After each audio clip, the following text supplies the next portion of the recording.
The Korean Mafia boss stopped walking when he saw the children. Not because they were loud, but because they looked at him like they recognized him. Their mother, his black ex, froze when their eyes met. In his world, unauthorized children aren't protected. They're erased. And in that quiet park, he had no idea the 3 lives standing in front of him were the reason she disappeared, or why telling him the truth could get them killed. If you want to know why silence was the only way to survive, keep watching. The Korean Mafia boss moves through the public park with his fiancée on his arm, her champagne-colored dress catching autumn light. His suit is charcoal, perfectly tailored. Rose tattoos coil across his knuckles, delicate ink on dangerous hands. People part without knowing why. His face betrays nothing, but his pulse kicks when he sees her. Across the fountain plaza, near the cherry trees losing their leaves, a black woman, light chocolate skin, elegant beyond reason. 3 children orbit her like planets, identical faces, maybe 4 years old. His breath stops. She hasn't seen him yet. She's crouched, adjusting a little girl's jacket, laughing at something one of the boys said. The sound carries. It's the same laugh that once filled his penthouse at 3 a.m, the same laugh he heard in his sleep for months after she vanished. His fiancée notices his stillness. Do you know her? He doesn't answer. The woman stands, and the movement is poetry, graceful, unhurried, self-possessed. She turns, herding the children toward the playground, and for one suspended second, she glances his direction. Their eyes meet. She freezes. Color drains from her face. Not fear, something worse. Recognition and devastation, tangled together. She takes an instinctive step back, pulling the children closer. One of the boys tugs her hand, confused. She doesn't look away from him. His fiancée's grip tightens on his arm. Who is she? The black woman breaks first. She turns, scooping up the smallest child, urgency replacing grace. The other 2 sense her panic and follow without question. She's moving fast now, weaving through the crowd toward the park exit. He's walking before he decides to. His fiancée calls his name, but he's already crossing the plaza, each stride controlled and inevitable. She's trying to disappear. Again. He doesn't run. Men like him don't run. But his pace devours distance. She reaches the parking lot, fumbling with car keys. One child on her hip, the other 2 pressed against her legs. Her hands shake. Stop. His voice cuts through the October air, calm, quiet, absolute. She freezes with the key half inserted. Her shoulders rise with a breath she doesn't release. Slowly, she turns. The children stare up at him with wide eyes. They have her skin tone, lighter than hers, deeper than cream. But the boy's face, the shape of his jaw, the set of his eyes. Realization detonates in his chest. Get in the car, she tells the children, voice steady despite everything. Now. They obey instantly. 5 years. His words are measured, each one a blade. You disappeared 5 years ago. No note. No explanation. She won't meet his eyes. I had my reasons. Did those reasons include my children? Her jaw tightens. She finally looks at him, and the defiance there is breathtaking. They're my children. How old? Silence. How old, he repeats, softer now. More dangerous. 4.5. The math is instant, precise. She was already pregnant when she left. She knew. She knew, and she still. His hand moves to the car door, blocking it. Rose tattoos stark against the white paint. You don't walk away twice. Watch me. But she doesn't move. Heels click against pavement. His fiancée approaches, reading the scene with frightening accuracy. She studies the black woman. The elegant posture despite fear, the stunning bone structure, the way she stands like a queen even cornered. So, his fiancée says quietly, this is her. The black woman's gaze flickers between them. Understanding dawns in her eyes. The ring, the coordinated appearance, the public claim. Something in her expression shudders. Congratulations, she says, and the word tastes like poison. His fiancée doesn't smile. How do you know each other? The silence stretches too long. We don't, the black woman says finally. Not anymore. She pulls the car door open with sudden force. He could stop her. His hand is right there. But his fiancée's presence, the public location, the children's faces pressed against the car window. She slides into the driver's seat. This isn't over, he says through the window. Her hands grip the steering wheel, knuckles pale against dark skin. It was over 5 years ago. You just didn't know it. The car starts. He steps back, watching her reverse, watching her leave him again. But this time, he has information. This time, she's not a ghost. This time, she has his children. His phone is in his hand before she reaches the street. He photographs the license plate, the car model. One text to his head of security. 3 words. Find her. Quietly. His fiancée stands beside him, silent. When he finally looks at her, her expression is unreadable. You loved her, she says. Not a question. He doesn't answer. You still do. The penthouse overlooks Seoul's glittering skyline. His fiancée sits by the window, champagne untouched. He stands at his desk, staring at the photograph his security team already sent. The black woman's current address, workplace, daily routine. She's been living 30 minutes away. For years. Raising his children alone. Why did she leave? His fiancée asks. He doesn't know. He's replayed that last night 1,000 times. The way she'd kissed him goodbye, the way she'd traced the roses on his collarbone with her fingertips, the way she'd whispered, I love you, like a confession. The next morning, she was gone. Apartment empty. Phone disconnected. Bank account closed. Vanished. I don't know, he admits. His fiancée sets down the champagne. But you're going to find out. It's not a question. He finds her outside a ballet studio, waiting while one of the children, the little girl, finishes class. The other 2 play on a nearby bench, building something with blocks. She sees him immediately. Her spine straightens. He's alone this time. Deliberate choice. She doesn't run. Instead, she walks toward him, away from the children. Creating distance, he realizes. Protecting them even now. I have security watching my kids 24/7, she says when she's close enough. Her voice is low, controlled. If you think I'm not here to threaten you, then why are you here? He studies her face, the elegant cheekbones, the guarded eyes, the subtle tension in her jaw. She's even more beautiful than he remembered. Age has refined her, given her edges. Why did you leave? She looks away, toward the children. The little girl is visible through the studio window, small and graceful in a pink leotard, copying the instructor's movements. It doesn't matter anymore. You took my children. I saved your children. The words crack out of her, sharp and sudden. She stops, visibly collecting herself. When she speaks again, her voice is steady. I did what I had to do.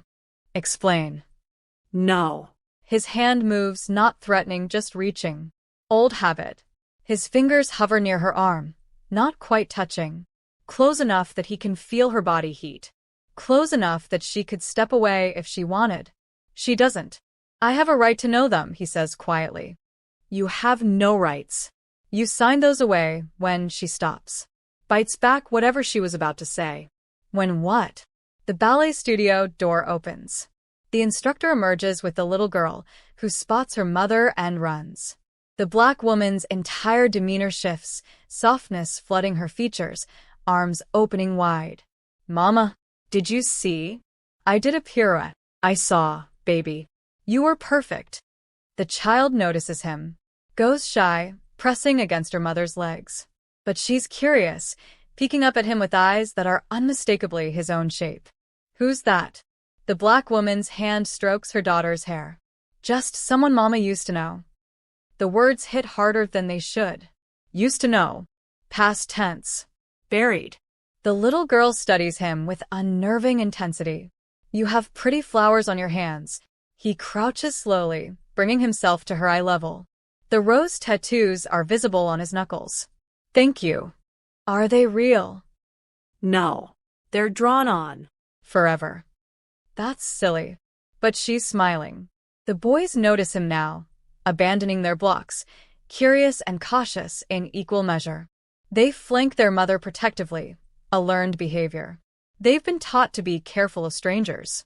Time to go, the black woman says, voice tight. Wait, he stands, and she steps back instinctively, one hand on each boy's shoulder. The movement is small but telling. She's afraid. Not of him physically, but of what he represents. What does he represent? 1 hour, he says. Let me talk to you. Alone. 1 hour to explain why you left. No. You owe me that much. Her eyes flash. I owe you nothing.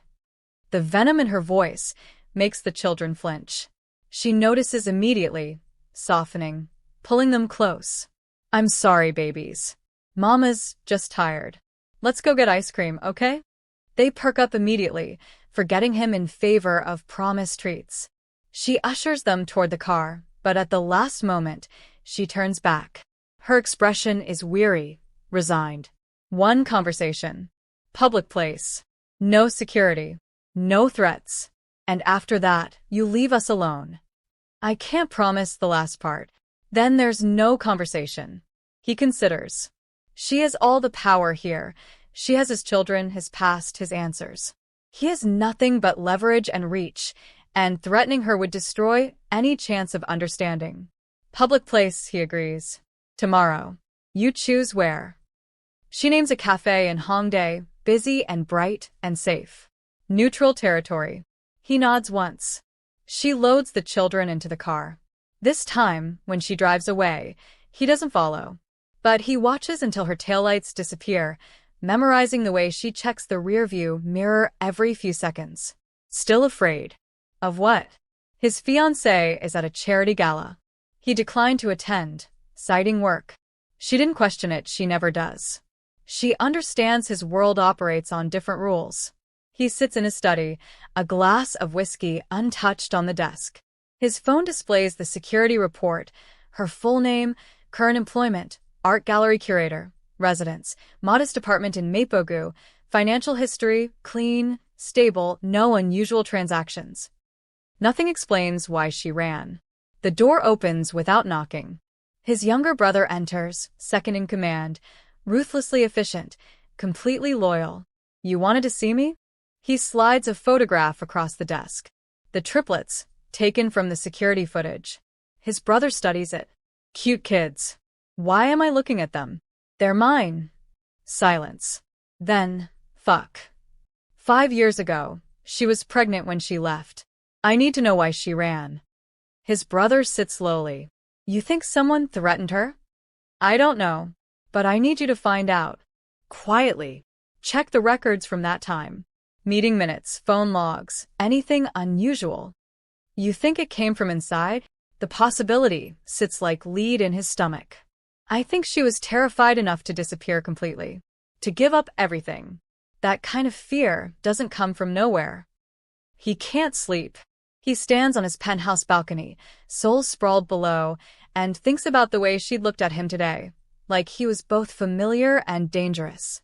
Like she loved him and feared him in equal measure. His phone buzzes. His brother. Found something. You're not going to like it. He calls immediately. What is it? 5 years ago, there was a council meeting. Topic: security protocols regarding unauthorized family members. Someone proposed a contingency plan for complications. His blood goes cold. What kind of complications? Unregistered children. Partners who knew too much. The proposal was elimination as preventive measure. The word elimination echoes. Clean. Clinical. Monstrous. Who proposed it? His brother hesitates. Your father. The phone nearly slips from his hand. His father. The former boss. Retired now but still influential, still feared. A man who believed in absolute control, in eliminating threats before they materialized. If she had overheard that meeting, if she had known that carrying his children made them targets, she hadn't abandoned him. She'd saved them. Was the proposal approved? His voice sounds distant to his own ears. Tabled for future discussion. But she wouldn't have known that. If she heard the initial proposal, she would have run. Immediately. Without explanation, because explanation meant risk. Meant he might stop her, might try to protect her, might get himself killed in the process. She had chosen their children's lives over her own happiness. Over his happiness. The realization breaks something in his chest. He doesn't go home. He drives aimlessly until sunrise, then parks outside her apartment building. He doesn't approach. He just sits, watching her windows. Watching the lights come on one by one as his children wake up, as she moves through morning routines he's never seen. His phone rings. His fiancée. "Where are you?" "I'm sorry," he says. "I can't do this anymore." Silence. Then, surprisingly, "I know. You deserve someone who... I deserve someone whose heart isn't in a Mapogu apartment with 3 children and a woman who's too strong for her own good." Her voice is sad but not angry. "I've always known, that I was second choice. I thought I could live with it. I never meant... I know. You were kind. You tried. But you can't love someone when you're still in love with someone else." She pauses. "Go get her. Before she runs again." The line goes dead. She's already there when he arrives, sitting in the back corner, hands wrapped around a coffee cup like it's armor. She's wearing simple clothes, jeans, a cream sweater, but she makes them look like couture. Her hair is pulled back, revealing the elegant column of her neck. She doesn't smile when he sits. "I know why you left," he says without preamble. Her eyes widen. "You can't. My father's proposal. 5 years ago. You overheard the council meeting." The color drains from her face. Confirmation. "You thought they'd kill our children. I knew they would." Her voice shakes. "I heard him say it. Unauthorized bloodlines are security risks. They must be eliminated before they become complications." He wasn't speaking hypothetically. He meant it. The proposal was never approved. "I couldn't risk waiting to find out." She's trying to keep her voice down, aware of other patrons, but emotion cracks through. "I was pregnant with your children. Your father was talking about murdering them. What was I supposed to do? You were supposed to trust me." "Trust you to do what? Defy your family? Protect us from your own father?" She laughs bitterly. "You would have tried, and it would have gotten you killed. Or you would have succeeded and spent the rest of your life choosing between me and your position, our children and your power. I wasn't going to make you choose. So you chose for me." "I chose them." Her hand trembles on the coffee cup. "Every single time, I will choose them. Even if it means you hate me. Even if it means...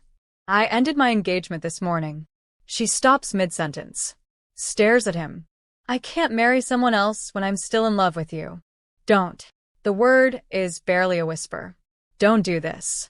"Do what?" "Tell you the truth. Give me hope." Her eyes glisten. "I've spent 5 years building a life without you. Building a safe life for our children. You can't just walk back in and... I'm not asking to walk back in. I'm asking for a chance to earn it. Your father. My father is retired. I control the family now. That doesn't mean he's not dangerous." "No," he admits. "But I am more dangerous. And I will protect our children with everything I have. Everything I am." He leans forward, and she doesn't pull back. "I've had 5 years to become someone who can keep you safe. Let me prove it." She searches his face, looking for something, certainty, maybe, or sincerity. Whatever she finds makes her eyes close. "I'm scared," she whispers. "I know. I'm scared of losing them. I'm scared of loving you again. I'm scared that this time, when everything falls apart, I won't be strong enough to run." His hand covers hers on the table, palm over knuckles, warm and steady. She doesn't pull away. "Then don't run," he says quietly. "Stay. Fight. Let me fight with you." "Mama?" They both turn. Somehow, impossibly, one of the boys is standing at the cafe entrance, small and confused, looking around. Behind him, a harried-looking woman rushes in, the neighbor who watches them sometimes. "I'm so sorry. He saw you through the window and just bolted." The boy spots his mother and runs to her. She scoops him up automatically, all maternal instinct. "Baby, What are you doing here? You're supposed to be with Mrs. Kim. I wanted to see you. The boy peers at the man across the table. Is he your friend? She hesitates, the question impossible to answer simply. The man, his father, speaks first. Yes. I'm your mama's friend. What's your name? Another hesitation. She hasn't told them anything. They don't even know to ask. Minjun, he says. His real name, not the name the organization uses. The boy considers this. I'm Kai. It's nice to meet you, Kai. The child studies him with unnerving intelligence. You have pretty flowers. Like art. Thank you. Your mama likes art too. She works at an art place. Kai's face lights up. She shows people pretty pictures. I know. That's a very important job. Watching them together, his son, his former love, something breaks and reforms in his chest simultaneously. This child has his eyes, his serious expression, his careful way of evaluating strangers. This is his son.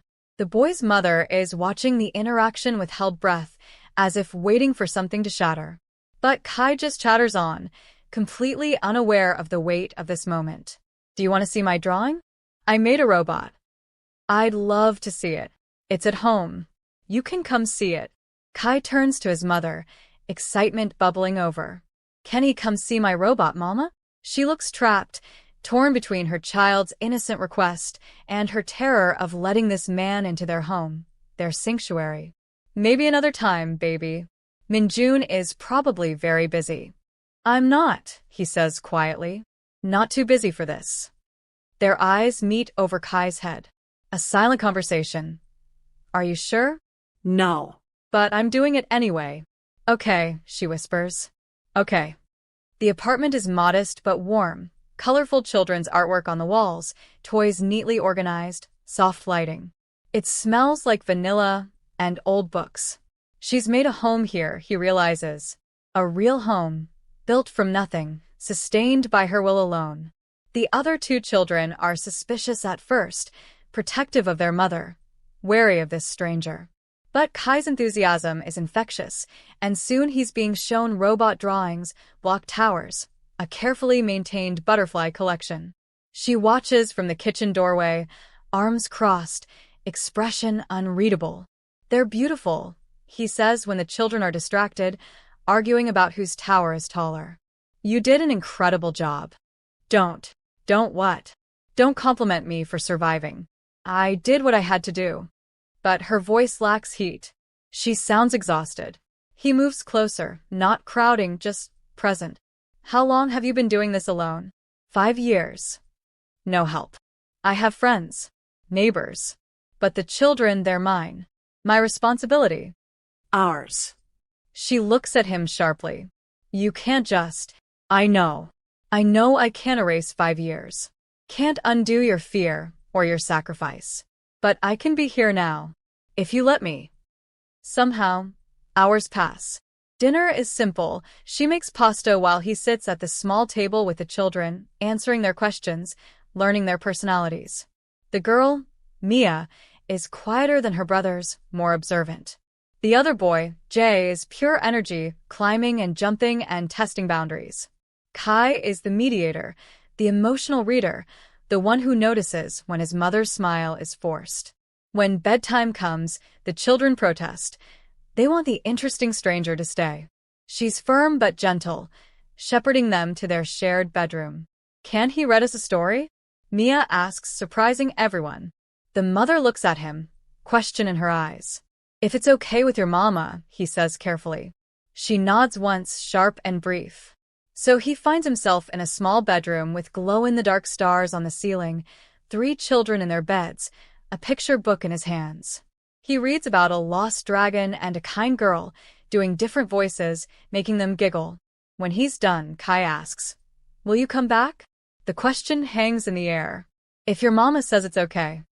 3 pairs of eyes turn to her, pleading wordlessly.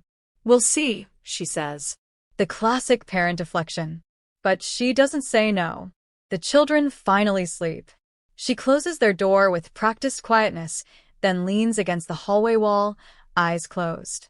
He can see the exhaustion now, The weight of 5 years of single parenthood, constant vigilance, never-ending responsibility. You should go, she says without opening her eyes. I know. Neither of them moves. Finally, she looks at him. Really looks, not with fear or anger, but with something raw. I can't do this again. I can't let myself love you, and then lose you. It almost destroyed me the first time. You won't lose me. You can't promise that. You're still you. Still part of that world, that life. Still dangerous. Yes. He won't lie to her. But I'm also the father of your children. That's not something I can walk away from. That's not something I want to walk away from. They'll come after us. Your family, your enemies, everyone who sees them as leverage or threats. I've spent 5 years consolidating power.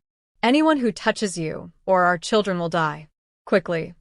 His voice is flat, factual. I'm not the same man you left. I'm stronger now. More ruthless. Better equipped to protect what's mine. We're not yours. Aren't you? The tension between them sharpens, changes.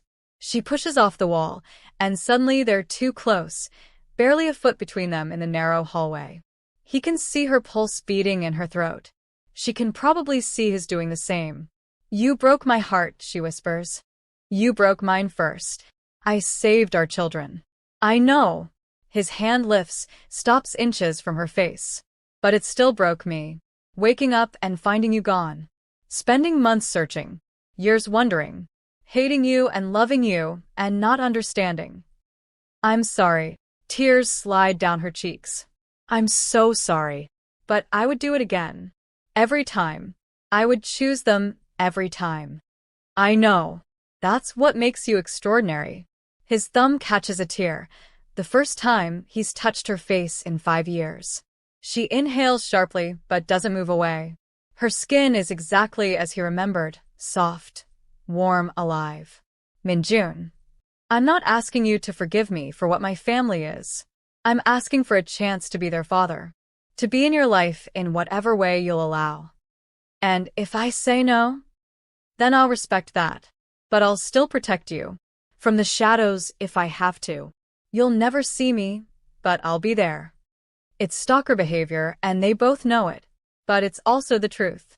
She's quiet for a long time, his hand still cupping her face, her eyes searching his for deception or danger or false promises. One day at a time, she finally says, You can see them. Supervised at first. Here, where I can control the environment. You don't tell them who you are yet. Not until I'm sure it's safe. Agreed. And me, us. She gestures helplessly between them. That's on hold. Maybe forever. I can't think about that when I'm trying to keep them safe. It's not what he wants. But it's more than he dare hope for an hour ago. Okay. She steps back, breaking contact. The loss of her warmth is immediate. You should leave. Before they wake up and get confused. He nods. Moves toward the door. Then stops. For what it's worth, he says quietly, I never stopped loving you. Not for a single day in 5 years. I don't expect that to change anything. But I wanted you to know. He leaves before she can respond, before she can see how much it costs him to walk away. Behind him, pressed against the closed door, she slides to the floor and lets herself cry for the first time in years, tears of relief and terror and something that might be hope. From his car parked down the street, he makes 2 calls. First, to his head of security. 24-hour protection on the Mapogu address. Rotate shifts. No one approaches without my clearance. And I want to know if my father makes any inquiries about this location or the residence. Second, to his brother. Initiate Protocol 7. Full information lockdown on 3 minors, names and details to follow. Anyone who accesses their records flags to me immediately. You're sure about this? I've never been more sure of anything. He ends the call and sits in the dark, watching her apartment windows. One light is still on her bedroom. He can see her shadow moving behind the curtains, restless and uncertain. He stays until her light goes off. He stays for 2 hours after that, just to be sure. Then he drives to his penthouse and begins making plans. Because she's right about one thing: his world is dangerous. His family is ruthless. His enemies are numerous. But she's wrong about another thing. He won't let anything happen to them. Not again. Not ever. The next day, he returns. But this time, someone has been watching the apartment. Someone who recognizes the children's faces. Someone who remembers the old proposal about eliminating unauthorized bloodlines. And that someone makes a call that will change everything. What happens when the past refuses to stay buried? When love and duty collide with blood and power. The stakes have never been higher, and the danger is just beginning. Keep watching to discover what happens when his father learns the truth. His father's voice is silk over steel. We need to talk. Minjun is halfway to her apartment, his second visit in as many days. When the call comes, he pulls over immediately, instinct warning him. About what? You know what? My sources tell me you've been spending time in Mapogu. With a woman. And children. The temperature in the car drops. Your sources should learn discretion. My sources are loyal to the family. As you should be. A pause. Waited with implication. How old are the children? Minjun's hand tightens on the steering wheel. That's not your concern. Everything involving family bloodline is my concern. Especially when that bloodline has been hidden for years. Especially when it represents a security risk. They're not a risk. They're innocent children. There's no such thing as innocent when it comes to power. His father's voice hardens. You remember the protocol. Unauthorized bloodlines were never approved for elimination. I checked the records. Silence. Then, dangerously quiet. The vote was close. It could be revisited. Touch them and you'll regret it. Are you threatening me, son? I'm promising you. His father laughs, a sound without humor. You've grown bold. Good. You'll need that. But don't confuse boldness with wisdom. These children, they're leverage now. To your enemies. To rivals within the family. Their existence makes you vulnerable. Then I'll eliminate anyone who sees them that way. Including me? The question hangs like a blade. If necessary. Another pause. When his father speaks again, there's something almost like respect in his tone. You've changed. She changed you. She saved them from you. And now you think you can protect them from everyone else? From the Choi family, who would love to exploit any weakness. From the Japanese syndicate, who still wants revenge for the Busan incident. From every ambitious lieutenant who sees 3 children as perfect hostages. Each word lands like a body blow because they're all true. I'll handle it. You'd better. Because if you can't protect them, I will. My way. The line goes dead. He sits in his car, engine idling, mind racing through scenarios. His father is right about one thing. The children's existence makes them targets. Every enemy he's made, every rival who wants his position, every old grudge waiting to be settled, they all just found new leverage. He has 2 choices. Hide them better, keep them secret, maintain the fiction that they don't exist. Or bring them into the light. Claim them publicly. Make it known that anyone who touches them will face absolute annihilation. The first option is safer. The second is terrifying. He makes a third call. His most trusted advisor, a woman who has served his family for 30 years, who knew him as a child, who has never steered him wrong. I need counsel. The children, she says immediately. I heard. How many people know? Within the organization? A dozen maybe, but information spreads. By tomorrow, everyone will know. My father wants them eliminated. Your father wants control. He sees them as variables he can't manipulate. But you're the boss now. Your word is law. Unless he stages a coup. He won't. He's too old, too comfortable in retirement. But he'll cause problems. Apply pressure. Test your resolve. Then I need to move first. He outlines it as he drives, not to her apartment now, but to his organization's headquarters. By the time he arrives, his advisor has assembled the inner council. 7 people who control the family's operations, who hold the real power behind the throne. They're waiting in the conference room, men and women in expensive suits, faces carefully neutral. They know why they're here. The tension is palpable. He doesn't sit. He stands at the head of the table, and his voice carries absolute authority. I have 3 children. They're 4 years old. Their mother is under my protection. Anyone who threatens them will be eliminated. Anyone who uses them as leverage will be eliminated. Anyone who even speaks their names without my permission will regret it. This is not negotiable. Silence.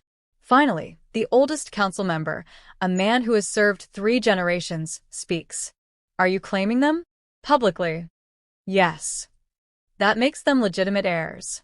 It changes succession plans, power dynamics, alliance structures. I'm aware. Your father won't accept this.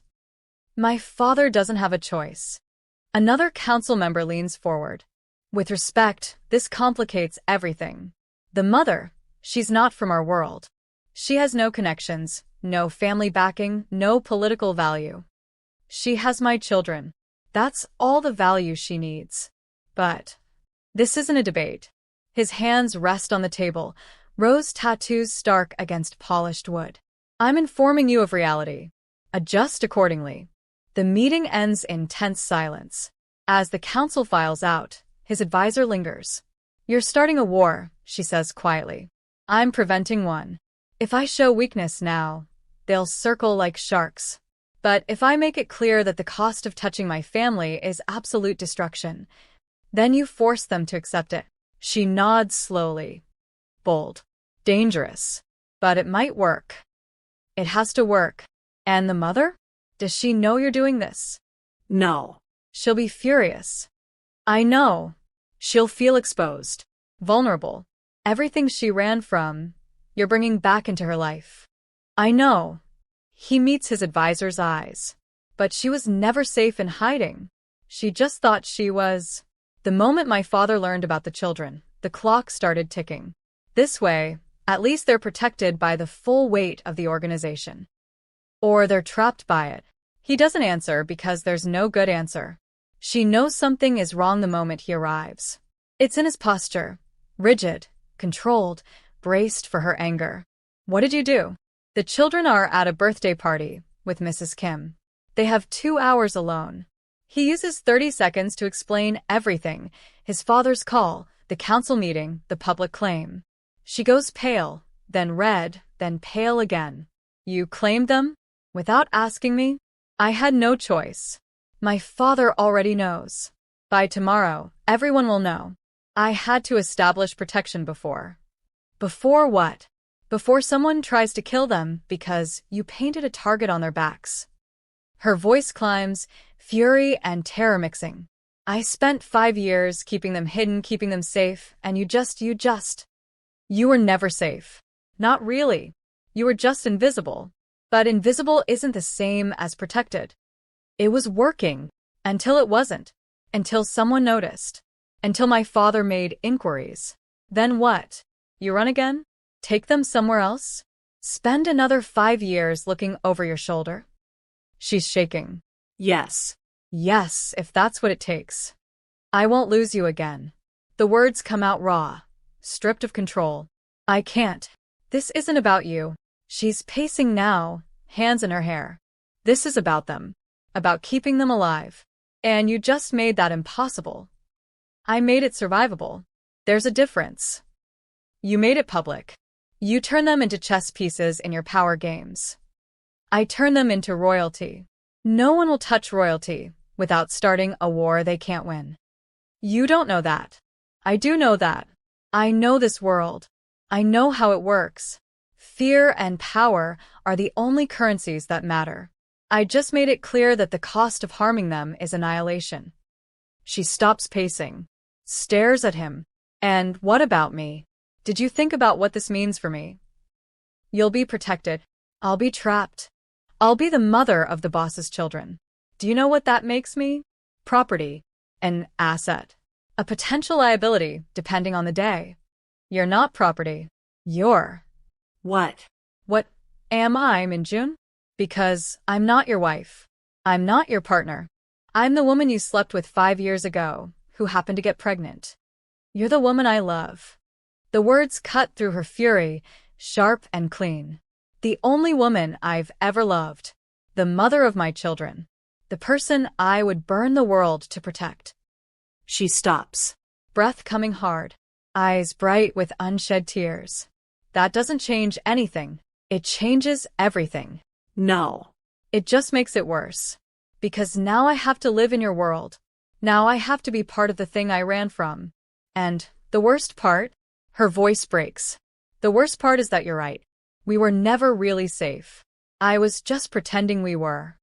He moves toward her carefully, the way one approaches a wounded animal. I'm sorry.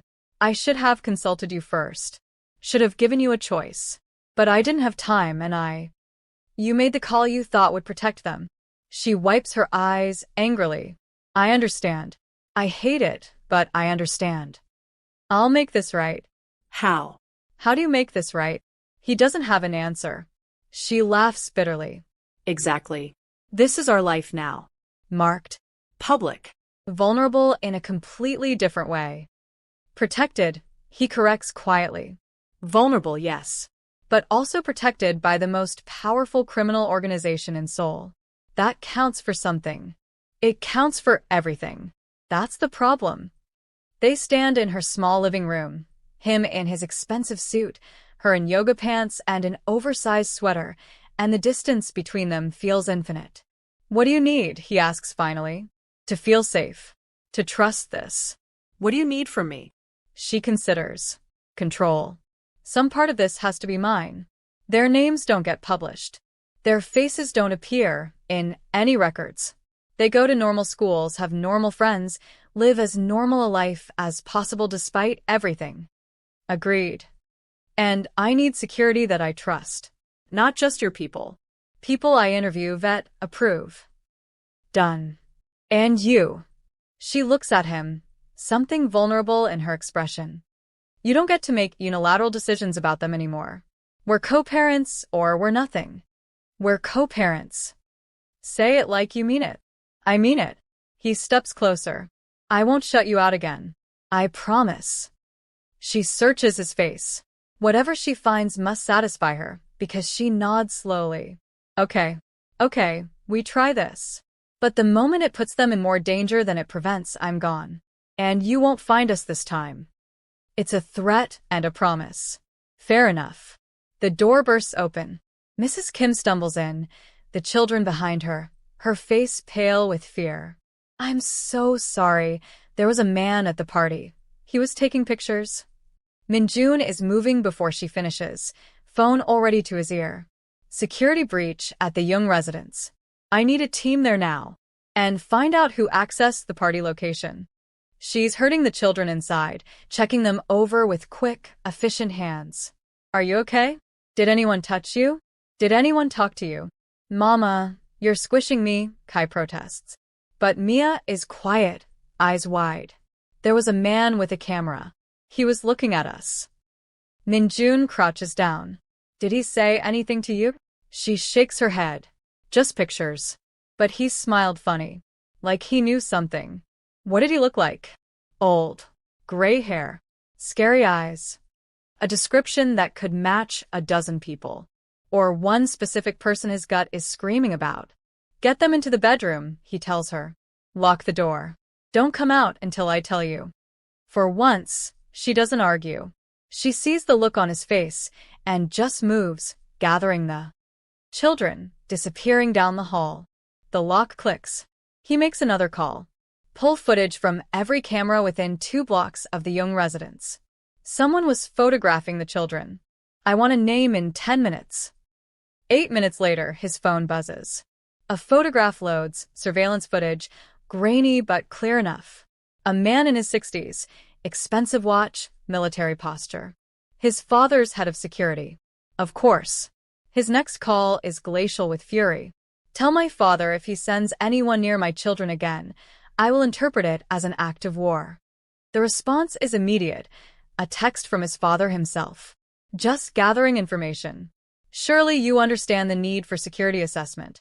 He types back with shaking hands. There is no assessment. There is only acceptance. Cross this line again, and I will end you. The The response takes longer this time. You've become ruthless. I'm proud. But don't mistake love for weakness in me either. I protect the family. Sometimes from itself. A threat wrapped in paternal concern. He pockets his phone and knocks on the bedroom door. It's me. It's safe.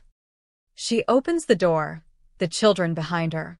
She reads his expression immediately. Who was it? He shouldn't tell her. Shouldn't burden her with this knowledge. But he promised no more secrets. My father's man. The color drains from her face. He knows where we live. He's known for days. This was a message. A reminder that he can reach them whenever he wants. Oh God. She leans against the doorframe. This is exactly what I was afraid of. This is why I left. The children are confused now, picking up on the adult tension. Jay tugs his mother's hand. Mama, are we in trouble? She forces a smile. No, baby. Everything's fine. Why don't you three go play in your room for a bit? Mama needs to talk to Minjun. They go reluctantly, casting worried looks over their shoulders. When they're alone, she turns on him. We have to leave. Tonight. Right now. I'll pack what we can carry. No. You can't stop me. If you run, he'll hunt you. And this time he'll find you. Because now he knows to look. Now he has resources dedicated to tracking you. He grips her shoulders gently. The only way forward is through. Through what? Through your family's psychotic power games? Through constant surveillance and danger, and through to the other side, where they accept the children's existence, where touching them means death, where the danger becomes theoretical instead of immediate. And how long does that take? Weeks. Maybe months. And in the meantime, you move. Tonight. Into my penthouse. She jerks back like he slapped her. Absolutely not. It's the most secure location in Seoul. 24-hour security. Controlled access. Private elevator. No one gets in without clearance. It's your space. Your territory. That's not safety. That's captivity. It's protection. There's a difference. Is there? She crosses her arms.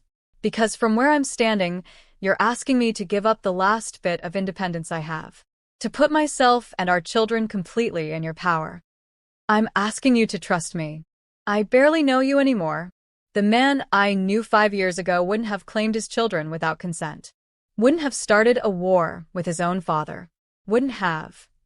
The man you knew 5 years ago lost you and spent half a decade becoming someone who would never lose you again. His voice is rough. I'm not that man anymore. I'm harder, more ruthless, more willing to do terrible things to protect what's mine. And right now, that's you and our children. She's quiet for a long moment. You can't just declare us yours. Too late. I already did. Minjun. I know. I know it's not fair. I know it's high-handed and controlling, and everything you hate. But I also know that if you stay here, my father will test your defenses. He'll probe for weaknesses. And eventually he'll find one. If I do this, if I need rules. Name them. Separate bedrooms. You don't get to use proximity as leverage for anything else. Agreed. The children get their own space. A real space where they can be children, not political assets. I'll have it set up tonight. And I get a key. And the security codes. And veto power over who has access. Done. She's running out of conditions and they both know it. And you. She swallows. You don't get to tell me you love me anymore. Not until this is over. Not until I can think clearly. That one lands differently. He nods slowly.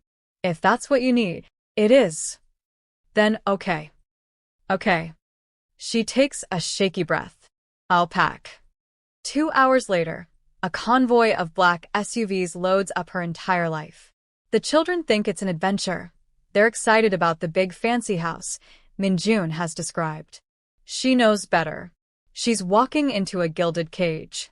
But she's doing it with her eyes open this time. Doing it because the alternative is worse.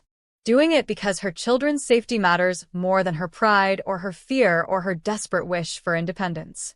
Mrs. Kim cries when they say goodbye. You'll visit, the older woman asks. Of course. But they both know it's a lie. There will be no more casual coffee dates, no more normal life. Everything has changed. The penthouse is as intimidating as she remembered, floor-to-ceiling windows overlooking Seoul, modern art on the walls, everything sleek and expensive and cold. Until he shows her the children's wing. He's transformed an entire section, 3 bedrooms painted in warm colors, toys already unpacked, books on shelves, her artwork from their old apartment carefully mounted. There's a playroom with a climbing structure and reading nook. A bathroom with a step stool and child-height sink. When did you do this? She whispers. I had a team working since this afternoon. You were that sure I'd agree? No. But I was hopeful. The children adapt instantly, exploring their new space with delighted energy. She stands in the doorway watching them, and he stands beside her, both of them silent. Thank you, she says finally, for this. For making it feel less like a prison. This isn't a prison. It's a fortress. What's the difference? A fortress protects. A prison contains. You're free to leave whenever you want. The security follows you, but you're not trapped here. Am I free to leave with them? He hesitates. During the day, with security, yes. At night or for extended periods. I'd prefer advance notice. So I'm free. With conditions. You're safe. With precautions. She turns to look at him. Do you hear yourself? Do you hear how controlling that sounds? Yes. And I don't care. Your feelings matter to me. Your safety matters more. It should make her angry. Instead, she just feels tired. I'm going to bed. Your room is the 3rd door on the left.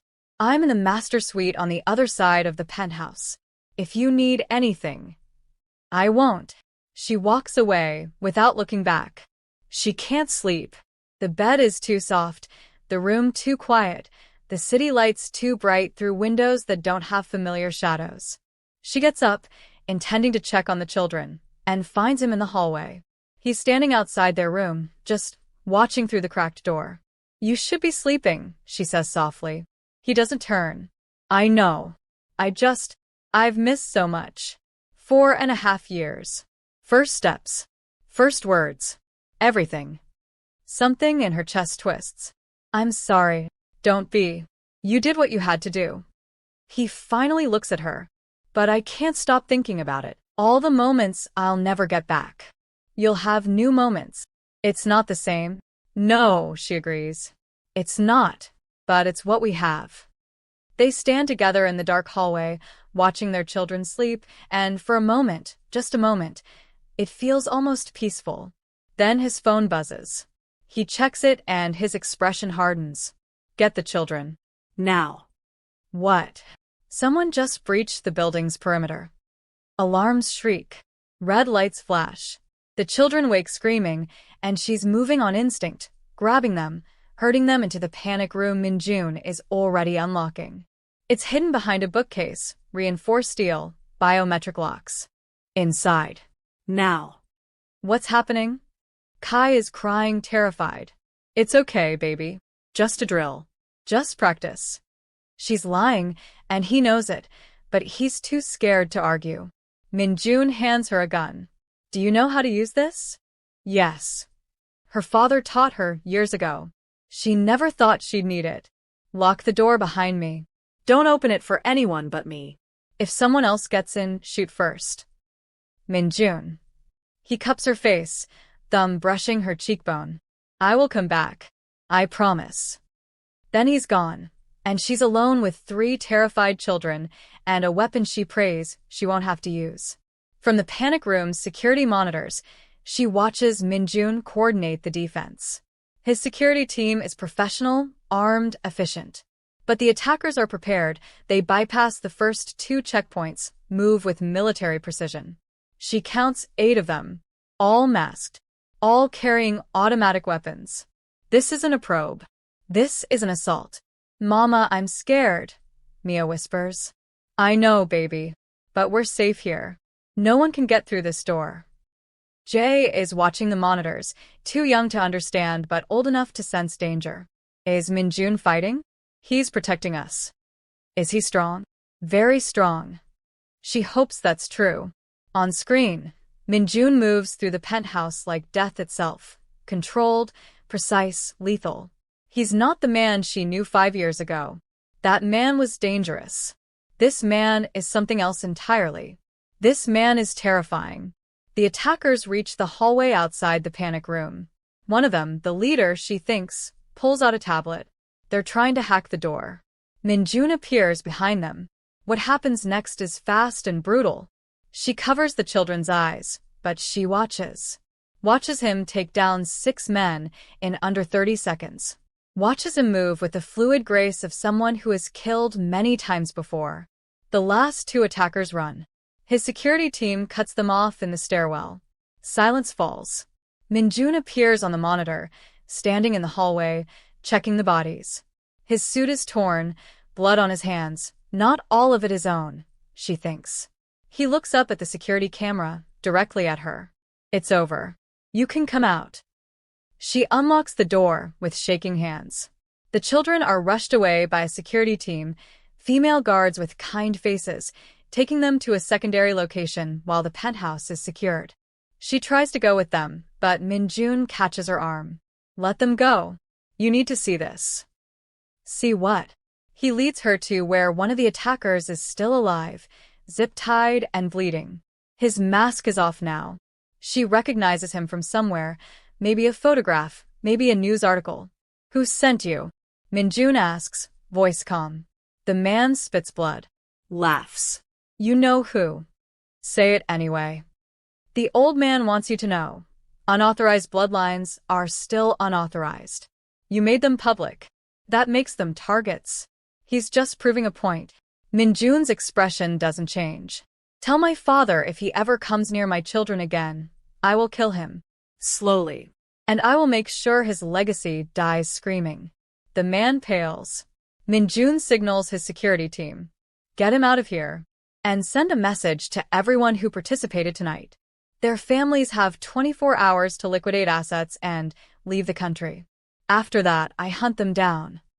You can't, the man starts. I'm the boss. I can do anything I want. When they're alone, really alone, the penthouse empty except for perimeter security, she finally lets herself react. Your father just tried to kill our children. Yes. He sent assassins. Into your home. To prove a point. Yes. And you're just going to what? Send a message? Make threats? He needs to be. She stops, realizing what she's about to say. Minjun finishes for her. Killed. The word hangs between them. I can't, he says quietly. If I kill my own father, I fracture the entire organization. Loyalists will split off. Rivals will sense weakness. Everything I've built will collapse. But if you don't, if I don't, he'll try again. I know. He runs a hand through his hair, the first time she's seen him show frustration. I'm trapped between 2 impossible choices. Then make a third choice. Like what? She steps closer, voice low and fierce. Exile him. Strip his power. Put him somewhere he can't reach us and can't hurt the organization. Make it clear that family means nothing compared to the children's safety. That's essentially a death sentence. Exile, without protection. Then he should have thought of that before he sent assassins. They stare at each other. She sees the moment he decides. Okay, he says. Okay, I'll do it. It takes 3 days. 3 days of meetings, negotiations, threats, and promises. 3 days of Minjun consolidating power, calling in favors, making examples of anyone who questions his authority. 3 days of her living in a different safe house with the children, watching armed guards patrol outside, wondering if she made the right choice. On the 4th day, she gets a message. It's done. You can come home. Home. As if the penthouse is home now. But when she arrives, the children immediately run to their rooms, delighted to be back. So maybe it is home, despite everything. Minjun looks exhausted, circles under his eyes, posture slightly slumped. He's still in his suit, but the tie is gone, collar open. Human, for once. What happened, she asks. My father is on a plane to Thailand. He has a house there, funds enough to live comfortably. But he's been stripped of all titles, all connections, all power. If he returns to Korea, he'll be arrested for ordering the attack on his own grandchildren. Will he survive? Probably. He's smart enough to disappear. And I made it clear to every organization in Asia, anyone who shelters him becomes my enemy. So he's alone. Yes. She should feel vindicated. Instead, she just feels sad. You just destroyed your own father. My father tried to murder my children. He stopped being my father the moment he gave that order. He sways slightly. She catches his arm on instinct. When did you last sleep? I don't remember. Eat. Yesterday, maybe. Min-June. I'm fine. You're not fine. You're about to collapse. She steers him toward the couch. Sit. I'll make you something. You don't have to. Sit. He sits. Possibly because he's too tired to argue. Possibly because some part of him needs to let someone else take control for a moment. She makes him tea and toast, simple, what she has on hand. He eats mechanically, and she realizes he's functioning purely on adrenaline and will. You saved them, she says quietly. You did what needed to be done. I destroyed my family. You protected your family. Your real family. The children. That's what matters. He looks at her with something raw in his expression. Is it? Because right now it feels like I've lost everything except them. You haven't lost them. And you haven't lost. She stops, not sure how to finish that sentence. You. He laughs without humor. I never had you. Not really. Not in the way I wanted. Min-June. I know. I know you don't want to hear this. But I'm too tired to lie right now. He sets down his tea. I love you. I've loved you for 5 years. I love you even though you hate me. Even though being with me puts you in danger. Even though you'd rather be anywhere else. I don't hate you, she says softly. He looks up, surprised. I'm terrified of you. Of what you represent. Of the life you're pulling us into. But I don't hate you. She sits beside him, carefully maintaining space between them. I hate that I still feel something for you. That seeing you with our children makes my chest hurt. That when you were fighting those men, I wasn't just scared, I was impressed. Impressed by violence. Impressed by your willingness to destroy anything that threatens them. It should scare me. But mostly it just reassures me that they have a father who would do anything to keep them safe. Even if it makes me a monster? You're not a monster. You're just. She searches for the word. Uncompromising. When it comes to them. To us. Is that a bad thing? I don't know yet. They sit in silence. Outside, Seoul glitters in the darkness. Inside, the penthouse feels almost peaceful. You should sleep, she says eventually. So should you. I will. Once I check on the children. They're fine. Security already confirmed. I need to see them myself. He nods understanding. Then we'll check together. They move through the children's wing quietly. Kai is sprawled across his bed, covers kicked off. She pulls them back over him, brushing hair from his forehead. In the next room, Mia sleeps curled tight, clutching a stuffed rabbit. Jay is the only one who stirs when they enter, blinking sleepily. Mama? I'm here, baby. Go back to sleep. Is the bad thing over? She exchanges a look with Min-June. Yes. The bad thing is over. Good. Jay yawns. I like it here. The bed is soft. I'm glad. He's asleep again in seconds. In the hallway, she leans against the wall. They're resilient. They get that from you. And from you. They barely flinched during the lockdown. They trusted that we'd keep them safe. We did. This time. But what about next time? What about the time after that? How many times will we have to do this before? Before what? Before you can't take it anymore? He moves closer, and she doesn't step back. You're stronger than you think. You survived 5 years alone. You can survive this. But should I have to? No. But you do. And I'll be beside you every step of the way. Something changes in that moment. Some invisible barrier cracks. She looks at him, really looks, and sees not the dangerous mafia boss but the exhausted man who just destroyed his own father to protect his children, who hasn't slept in days, who is holding himself together through sheer force of will. "You're going to collapse," she says. "Probably. Come on." She leads him to his bedroom, the first time she's entered his private space. It's stark, minimal, nothing personal visible except a photograph on the nightstand. She picks it up. It's her. From 5 years ago, laughing at something off camera, caught in golden hour light. "You kept this." "I kept everything. Photographs, your favorite books, the shirt you left in my closet. I couldn't throw any of it away." Her throat tightens. She sets down the photograph. "Sit." He sits on the edge of the bed.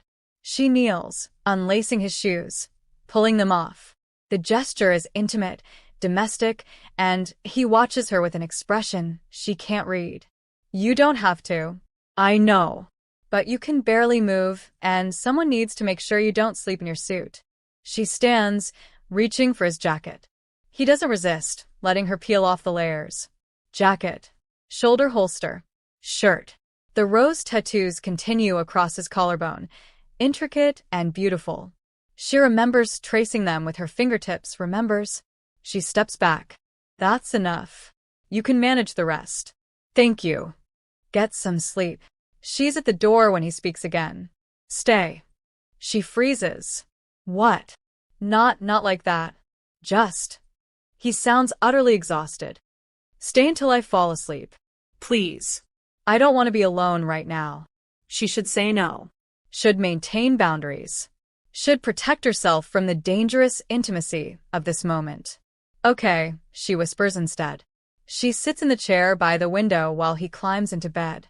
He's asleep within minutes, the exhaustion finally winning. She watches him, the rise and fall of his chest, the way his face relaxes in sleep, looking younger and less dangerous. She should leave. She doesn't. She stays for an hour. Then 2. Watching this man who destroyed his own father for her children. This man who kept her photograph for 5 years. This man who is dangerous and devoted in equal measure. Somewhere around 3 a.m., she admits the truth to herself.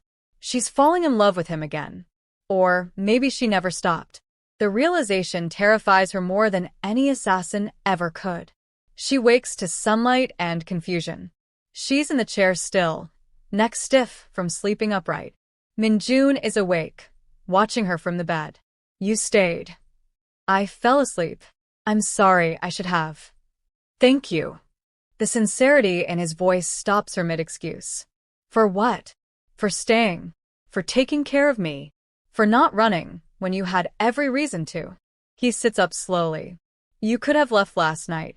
Taken the children. Disappeared again." "The thought crossed my mind. But you didn't." No. She stands, stretching. "I didn't." Why?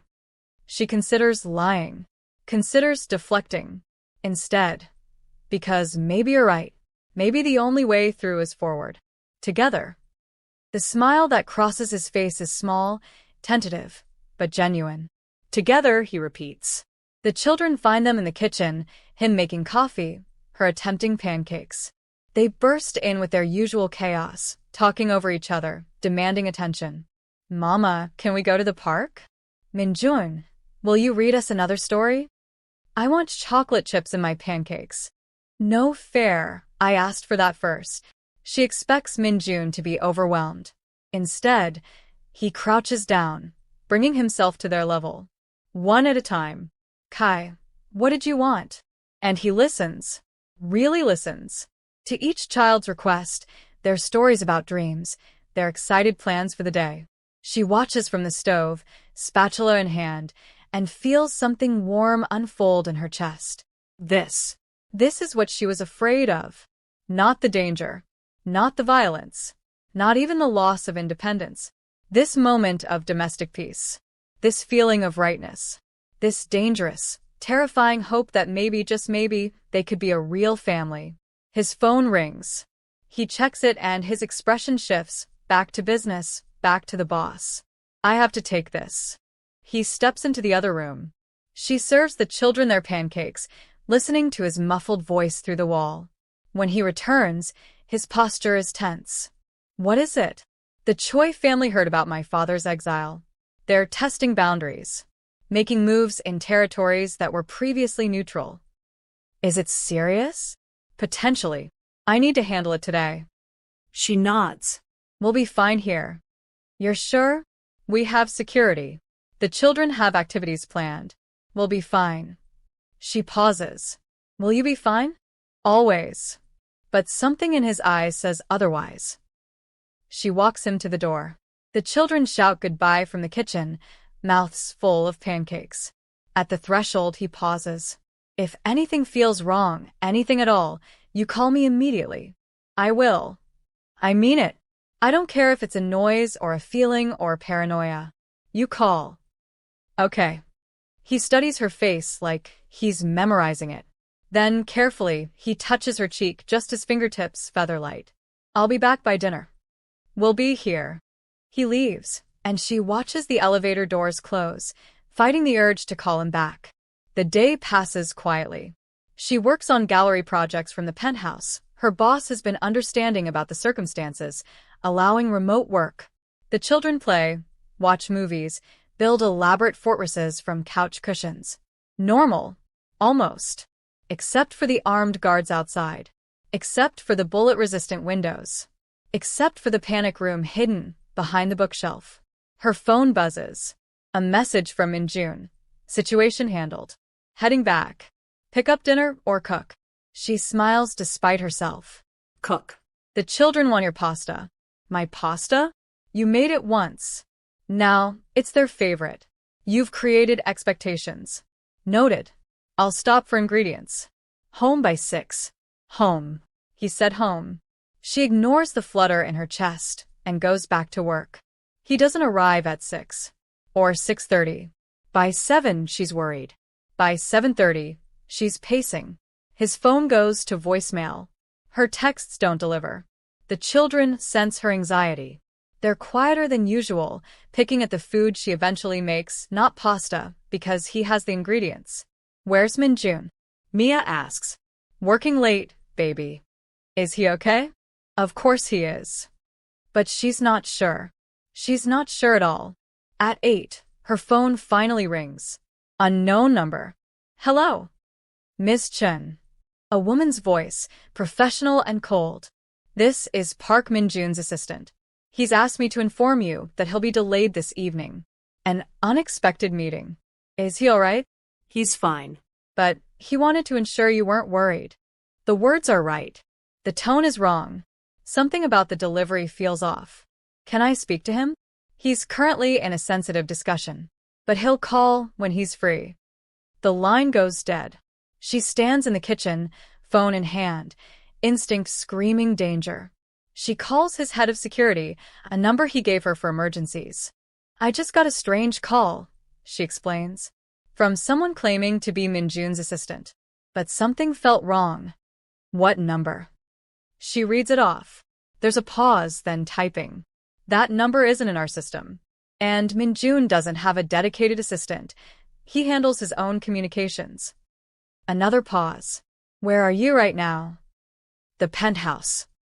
Stay there. Lock down. I'm sending additional security and trying to locate Min-jun. Her blood runs cold. You don't know where he is? His phone last pinged near the Choi family's headquarters. That was 2 hours ago. Nothing since. Oh God. We're handling it. But you need to secure the children. Now. She hangs up and runs to the children's wing. They look up from their game, confused by her urgency. We're going to play the quiet game again, she says, forcing calm into her voice. Just like last time. But nothing's wrong, Kai protests. It's practice. Come on. She gets them into the panic room, seals the door, checks the gun Min-jun left her, making sure it's loaded, and waits. An hour later, the phone rings again. This time, it's a video call. She almost doesn't answer, but the caller ID says Min-jun's phone. She accepts. The video loads. Min-jun is in a chair, hands zip-tied behind his back, blood trickling from a cut above his eye. Behind him, several men in masks. "Hi, Mama," one of them says, voice distorted. "We have something that belongs to you." Minjun's eyes are furious, but he's gagged, can't speak. "What do you want?" Her voice is steady, amazingly steady. "The children. Bring them to the address we're about to send. Come alone. No security. No weapons. You have 2 hours. And if I don't..." The masked man pulls out a knife, places it against Minjun's throat. "Then you raise 3 children alone. And we come for them anyway." The screen goes black. A text arrives, an address in Gangnam, warehouse district. She stares at her phone, mind racing, heart pounding. 2 hours. 2 impossible hours to make a choice that could destroy everything. She has 2 hours to decide. Sacrifice Minjun or risk the children. But there might be a third option, one that requires her to become as ruthless as the man she's falling in love with. One that requires her to step fully into his world, with all its violence and darkness. The question is, can she do it? And if she does, will she ever be able to come back? The stakes have never been higher. Trust has been shattered. And the only way out is through blood and bullets. Keep watching to witness the final confrontation. She has 90 minutes. 90 minutes to either surrender her children to monsters or watch the man she loves die on camera. 90 minutes to become someone she swore she'd never be. She looks at the panic room door. Behind it, 3 children who trust her completely, who believe she can keep them safe, who have no idea their father is bleeding in a warehouse with a knife to his throat. Her phone buzzes. Another text from Minjun's phone. 90 minutes. Clock's ticking. She closes her eyes, takes 1 breath. 2. Then she makes a call. "I need your help," she tells Minjun's head of security. "And I need you to trust me." 15 minutes later, she's explaining it to a room full of dangerous men. Minjun's inner circle, his most trusted operatives. They listen with skeptical expressions. "You want to offer yourself as bait," the head of security summarizes. "Not bait. Distraction." She points to the warehouse address on the map. "They want the children. They won't expect me to come alone. They'll assume it's a trap. But if I actually show up alone, it creates confusion. Hesitation. A window. A window for what? For you to get him out." She meets each man's eyes. "I keep their attention. You extract Minjun. Then we all disappear before they realize what happened. And if they just kill you immediately, they won't. Not until they confirm I brought the children. And when they realize I didn't." She swallows. "That's when you need to be ready." The men exchange looks. "The boss would never approve this," one of them says. "The boss isn't here. I am. And I'm not asking for permission." Silence. Finally, the head of security nods. "Okay. But we do this my way. You wear a wire. You wear body armor under your clothes. And the second things go wrong, you hit the ground and let us work." Agreed. "And the children? Stay in the panic room with 2 guards. If we're not back in 3 hours, they're evacuated to the safe house in Busan." Another nod. "Then let's move." They outfit her like a soldier. Body armor, thin but effective, under a loose sweater. Wire taped to her sternum. Earpiece hidden in her hair. A ceramic knife in her boot, undetectable by metal scanners. "Have you ever killed anyone?" one of the operatives asks. No. "Can you?" She thinks about her children. About Minjun bleeding. About the men who would use a 4-year-old as leverage. Yes. He believes her. They go over the plan 3 more times. Timing. Positions. Extraction routes. Emergency protocols. She memorizes it all, forcing her fear into a locked box in her mind. "You don't have to do this," the head of security says quietly. "We can go in hard. Full assault. And risk them killing him before you breach?" No. This is the best option. The boss will be furious. Let him be furious. As long as he's alive to be angry, I don't care. She has 20 minutes before she needs to leave. She opens the panic room door. 3 small faces look up at her, confused, scared, trying to be brave. Is Minjun okay? Kai asks. She kneels, pulling them all close. He's going to be. Mama needs to go help him. But I need you three to be very brave. Can you do that? They nod, solemn. These men, she gestures to the guards, are going to stay with you. If I'm not back in a little while, they'll take you somewhere safe. You listen to them, okay? Where are you going? Mia's voice is small. To get Minjun. Is it dangerous? She could lie. Should lie. But these children have already survived assassination attempts. They deserve the truth. Yes, baby. It's dangerous. But I'll be careful. Promise? Jay whispers. She kisses each of their foreheads. I promise to do everything I can to come back to you. I love you so much. All three of you. You're the bravest, strongest, most wonderful children in the world. We love you too, Mama, they chorus. She stands before she can break down, locks the panic room, walks away from her children, possibly for the last time. At the elevator, she pauses, looks back at the penthouse, the home she never wanted but has somehow become theirs. Then she steps inside and descends into the night. The warehouse. The address is exactly what she expected. Abandoned industrial space, rusted metal, broken windows. The kind of place where screams don't carry. She parks where they instructed, alone, visible, hands on the steering wheel. Waiting. 3 men emerge from the shadows. Masked. Armed. Out of the car. Slowly. She obeys. Keeps her hands visible. Breathes steadily despite her racing heart. They pat her down, find nothing. The body armor is thin enough to pass for layered clothing. The ceramic knife escapes detection. Where are the children? Safe. Far from here. The lead man steps closer. That wasn't the deal. The deal was coerced under threat. I'm here to negotiate a better one. He laughs. You think you can negotiate? We have your man. We have all the leverage. You have a man. I have 3 children you'll never find. So yes. I think we can negotiate. In her earpiece. Team in position. 60 seconds. She needs to buy them time. Let me see him first. Proof of life. The lead man considers. Signals. Another masked figure emerges from the warehouse, tablet in hand. He plays a video. Minjun, still zip-tied, still bleeding but alive. Conscious.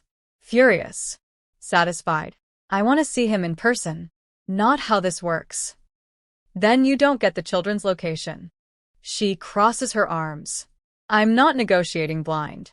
Either I see him or I walk. We'll kill him. Then you lose your only leverage. And I'll disappear with 3 very valuable children. Children who, by the way, every organization in Asia now knows exist. Kill their father, and you make enemies of anyone who wants to use them for alliances, leverage, or succession plays. The logic lands. She can see it in the pause, the exchanged glances. 5 minutes. The lead man finally says. You see him. Then you talk. And if we don't like what you're offering, you both die. Understood. 45 seconds.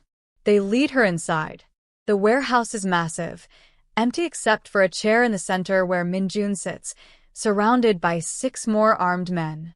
His eyes widen when he sees her. Fury and fear and something else. He shakes his head frantically. No, what are you doing, Run? She ignores him. Focuses on the lead man. I'm here. He's here. Let's talk terms. 30 seconds. The children for his life, the lead man says. Simple exchange. The children for his life and safe passage for my family. Guaranteed by the Choi organization. Signed contract. Witnessed by neutral parties. You're insane. I'm practical. You want the children to consolidate power. Fine. But if you kill their parents, they're traumatized, unstable, dangerous assets. Keep us alive, let us raise them under your supervision and they grow up loyal. Useful. It's a lie. A complete fabrication. But it's plausible enough to create doubt. 15 seconds. The lead man is considering it. She can see the calculation in his posture. Where are they? Safe house. Busan. I'll give you the address. Once I have the signed agreement. 10 seconds. How do I know you're not lying? You don't. But what choice do you have? I'm here. Unarmed. Cooperative. Kill me, and you lose any chance of finding them. 5 seconds. Fine. We'll discuss. The lights go out. Gunfire erupts. Muzzle flashes in the darkness. She drops flat, exactly as instructed, covering her head. Around her, shouting, running, the crack of bullets hitting concrete. Someone trips over her. Someone else fires wildly overhead. She stays down, counting seconds, trusting the plan. 20 seconds of chaos. Then the extraction. Right on schedule, hands grab her shoulders, but these are familiar grips, practiced holds. Minjun's team, pulling her toward the exit. Wait, Minjun. Already extracted. Move. They're running now, through a side door she didn't see, into an alley where vehicles wait. She's shoved into one, and there he is, zip ties cut, blood on his face, alive. Drive, someone shouts. The vehicle lurches forward. Behind them, the warehouse explodes into brighter chaos, flashbangs, covering their escape. They drive in silence for 10 minutes, switching vehicles twice, taking random turns to lose potential tails. Only when they're on the highway does anyone speak. Are you hurt? Minjun's voice is hoarse. No. You? Nothing serious. He's staring at her like she's a ghost. What the hell were you thinking? I was thinking they were going to kill you. So you offered yourself instead? I offered a distraction. The team did the rest. He makes a sound between a laugh and a sob. Then he's pulling her close despite the pain it must cause, holding her so tight she can barely breathe. Don't ever do that again, he whispers against her hair. Don't ever risk yourself like that. I can't. If something happened to you. Nothing happened. We're okay. This time we're okay. She pulls back enough to see his face. We're always going to be okay. Because we're together. Because we protect each other. You're not a soldier. You're not. I'm the mother of your children. I'm the woman you love. And I'm done being protected like fragile glass. If we're doing this, really doing this, then I need to be a partner, not a liability. He stares at her. Then, impossibly, he smiles. You held your ground against 8 armed men. Negotiated like a professional. Executed a tactical extraction. Your team executed it. I just talked. You were magnificent. They reached the penthouse 40 minutes later. The panic room door opens and 3 children pour out, crying and laughing and talking over each other. Minjun drops to his knees, letting them swarm him despite his injuries. Kai is sobbing. Mia won't let go of his neck. Jay keeps touching his face like confirming he's real. I'm here. I'm okay. We're all okay. She watches from the doorway, something breaking and healing simultaneously in her chest. This is what she fought for. This moment of reunion, of family, of love strong enough to survive anything. The children finally sleep, in their parents' bed this time, piled together like puppies. She and Minjun sit on the floor beside the bed, backs against the wall, watching them breathe. The Choi family will retaliate, he says quietly. I know. This won't end until they're neutralized completely. I know that too. It could take months. Years even. Then we have months. Years. She looks at him. I'm not running anymore. From them. From you. From this life. I'm done running. Even though it's dangerous? Especially because it's dangerous. Our children need to see that we don't run from threats. We face them. Together. He takes her hand, threading their fingers together. Together. They sit in silence, watching their children, and for the first time in 5 years, she feels something like peace. The war with the Choi family is brutal but brief. Minjun's organization moves with surgical precision, cutting off supply lines, flipping loyalists, exposing corruption. Within 20 days, the Choi leadership is in prison or exile. The children adjust with remarkable resilience. They have routines now, school activities, supervised park visits. They know their father is important, that their life is different, but they don't fully understand the weight of it yet. That will come later. She returns to work at the gallery part-time, always with security, always aware. But she's learning to live with the guards, the precautions, the constant vigilance. It's exhausting. It's terrifying. It's also, strangely, empowering. She's not a victim of this life. She's a participant, a partner, someone who fought her way into safety and earned her place. She's making dinner when Minjun comes home. The children attack him immediately, their ritual now. He lifts them easily, one under each arm, the third on his back. Mama's making her pasta, kind ounces. My pasta? He catches her eye, smiling. Apparently you're the pasta chef now. I've been permanently demoted. I can live with that. They eat together, chaotic and loud and messy. Jace spills his juice. Mia demands seconds. Kai tells an elaborate story about a turtle he saw at school that may or may not be real. Normal. Almost. After dinner, after baths, after bedtime stories, she and Minjun collapse on the couch. She's exhausted. He's exhausted. Neither of them would trade this for anything. I hired a new security coordinator, he says. She's former intelligence. I want you to meet her tomorrow. Why? Because I think you should train. Not just self-defense. Real tactical training. Weapons. Strategy. Everything. She turns to look at him. You want me to learn to be a soldier? I want you to never be helpless. If something happens, if I'm not there, you should be able to protect yourself and the children. You're talking about contingency plans. Always have contingency plans. She should argue. Should resist this further descent into his world. Instead. Okay. His surprise is visible. Okay. You're right. If I'm going to be part of this life, I need skills. Real skills. Not just luck and adrenaline. She leans against him. Teach me. Let your people teach me. I want to be someone our children can count on. No matter what. He kisses the top of her head. You already are. Then I'll be even more.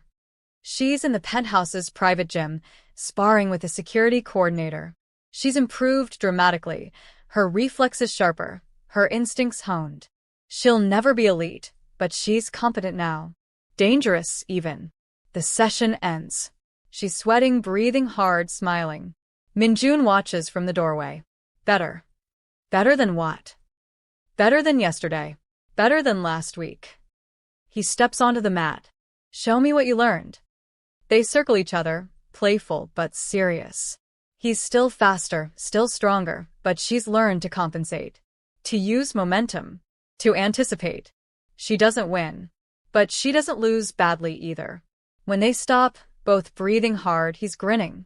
Magnificent. You're biased. Completely. He pulls her close, not caring that they're both sweaty. But also correct. She laughs against his chest. Then, quieter. Minjun? Yes. I love you. He goes still. What? I love you. I've been fighting it for months. But watching you with our children, seeing you build something better than what your father left, partnering with you in this insane life. She pulls back to meet his eyes. I love you. Completely. Terrifyingly. Forever. His expression is everything, joy and relief, and something almost like wonder. Say it again. I love you. Again. I love you, Minjun. I never stopped. I was just scared. And now. I'm still scared. But I'm more scared of not being with you. He kisses her then, deep and desperate, and 5 years overdue. The children are at a sleepover with their security detail at a trusted friend's house. It's the first time they've been truly alone since that night in the warehouse. Minjun pours wine. She changes into something comfortable, one of his shirt's soft pants. They curl up on the couch, talking quietly. I never thought I'd have this, he admits. Family. Love.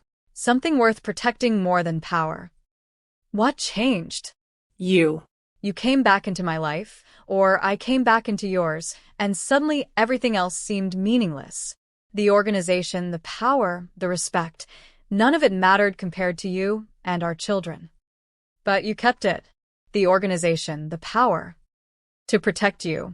That's the only reason I want it now. To make sure no one can hurt you.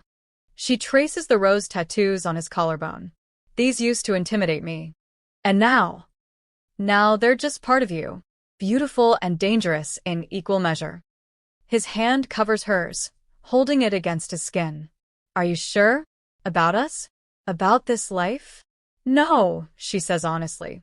I'm terrified every day. But I'm also more myself than I've ever been. Stronger. Braver. Capable of things I never imagined. She smiles. You didn't make me weaker. You made me dangerous. You made yourself dangerous. I just provided opportunities. Then thank you. For the opportunities.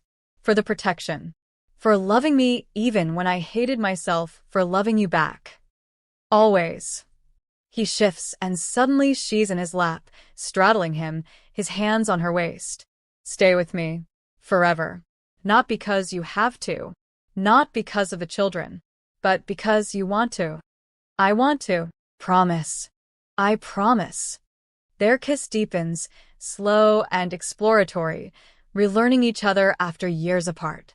His hands slide under her shirt, warm against her skin. She gasps against his mouth and he smiles. Still sensitive here? His thumb brushes her ribs. Unfairly so. Good to know. He stands, lifting her easily, and carries her to his bedroom. Their bedroom now in all but formality. He sets her down gently, and they undress each other slowly. Not rushed, not desperate, just inevitable. She traces every tattoo, every scar, every inch of skin. He does the same, worshipping her with hands and mouth, murmuring words in Korean she doesn't fully understand but feels in her bones. When they finally come together, it's not the frantic passion of 5 years ago. It's deeper, richer, built on foundation of shared trauma and hard-won trust. After, they lie tangled together, her head on his chest, his fingers trailing patterns on her back. I dreamed of this, he admits. Every night for 5 years. You in my bed, in my arms. Safe and mine. I'm not property. I know. But you are mine. The way I'm yours. Completely. Irrevocably. She presses a kiss over his heart. Yes. We're each other's. They fall asleep like that, wrapped around each other, no space between them, finally home. The children are 5 now, taller, more articulate, frighteningly intelligent. They attend a private school with security measures that rival embassies. They have friends, hobbies, mostly normal lives. Mostly. Minjun has consolidated power completely. The organization is stronger, more legitimate, slowly transitioning into legal enterprises. It will take years, maybe decades, but the foundation is there. She runs the gallery full-time now, hosting exhibitions, cultivating artists. She has her own security team, her own routines, her own power base. They're not conventional, but they work. It happens on a random Tuesday. No grand gesture. No elaborate planning. They're in the kitchen, her making coffee, him reading something on his tablet. The children are at school. Rain patters against the windows. Marry me, he says. She pauses mid-pour. What? Marry me. Make it official. Not for the organization. Not for appearances. Just for us. She sets down the coffee pot. You're serious. Completely. No ring? No speech? No romantic setup. I can do those things if you want. But I thought maybe we'd moved past needing performance. Maybe we could just be honest. He stands, moving to her. I love you. You love me. We have 3 children and a very complicated life. Let's make it legal. She laughs, surprised by tears. That's possibly the least romantic proposal in history. But is it effective? Yes, you idiot. Yes, I'll marry you. His smile is blinding. He kisses her thoroughly, completely unconcerned with coffee or schedules or anything beyond this moment. When they finally break apart, she's grinning. We're insane. Probably. This is the most ridiculous relationship. Definitely. I wouldn't change anything. Neither would I. They marry quietly, small ceremony, just family and trusted friends. The children are flower girl and ring bearers, taking their roles with adorable seriousness. She wears cream, elegant and simple. He wears a dark suit, rose tattoos visible on his hands as he slides a ring onto her finger. I promise to protect you, he says, to partner with you, to build a life worth living, no matter how complicated it gets. I promise to stand beside you, she replies, to be strong when you need strength, to love you even when you're impossible, which is often. The officiant, one of Min Jun's advisors, surprisingly, looks slightly scandalized. But they're both smiling. I now pronounce you married. You may kiss. And he does. Thoroughly. To applause and the children's delighted giggles. Afterward, there's dinner. Intimate, warm, filled with laughter. The children tell elaborate stories. Adults share old memories. Security hovers discreetly outside. It's not perfect, but it's theirs. The children are staying with Min Jun's most trusted advisor, a woman who has become like family. They have the penthouse to themselves. Alone at last, she murmurs. Finally. He backs her against the wall, kissing her deeply. Mrs. Park. I'm keeping my name. I know, but I like saying it anyway. She laughs against his mouth. You're incorrigible. You married me anyway. Moment of weakness. Then I'll take advantage while it lasts. He lifts her, carrying her to their bedroom, and she wraps herself around him, this dangerous, devoted, impossible man who destroyed his own family to protect hers. Later, breathless and tangled together, she traces the roses on his skin. No regrets, he asks quietly. About you? Never. About this life? She considers. Thinks about the fear, the danger, the constant vigilance. Thinks about the strength she's found, the partnership she's built, the love that survives everything. No regrets, she says firmly. We made it work. Against all odds, despite everything, we made it work. We did. He kisses her forehead. And we'll keep making it work. For as long as we live. Promise. Promise. 5 years later. The children are 10 now. Kai is serious and thoughtful, already showing leadership qualities that unnerve his parents. Mia is artistic and observant, sees things others miss. Jay is pure charisma, charming and clever and slightly dangerous. They know who their father is now, what he does. They've been slowly introduced to the reality of their lives, given age-appropriate information, taught how to navigate their unique circumstances. They handle it remarkably well. She's in her gallery office when Min Jun arrives, unexpected. He rarely visits during work hours. They've learned to maintain boundaries, separate spaces. What's wrong? Nothing. He sits, looking suddenly uncertain. I wanted to see you. Bad day. No. Good day, actually. Deal closed. Territories secure. Organization running smoothly. He meets her eyes. I was thinking about 5 years ago. 10 years ago. How impossible this seemed. She moves around the desk, perching on the edge. And now I have everything I never knew I wanted. You. Our children. A life that's complicated, but ours. He stands, pulling her close. Thank you. For what? For not giving up. For coming back. For being strong enough to survive my world without losing yourself in it. We survived together. Yes. Together. He kisses her softly. Always together. Outside her office, life continues. The gallery fills with visitors.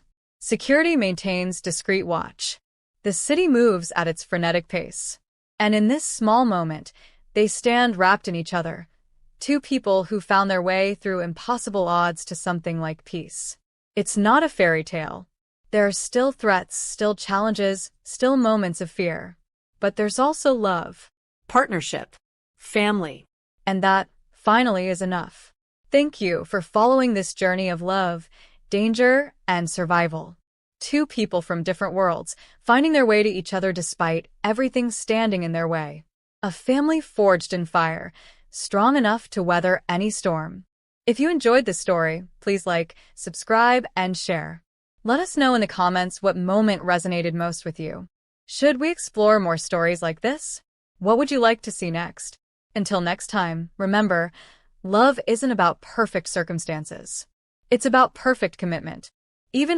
Especially when everything is complicated. Thank you for listening.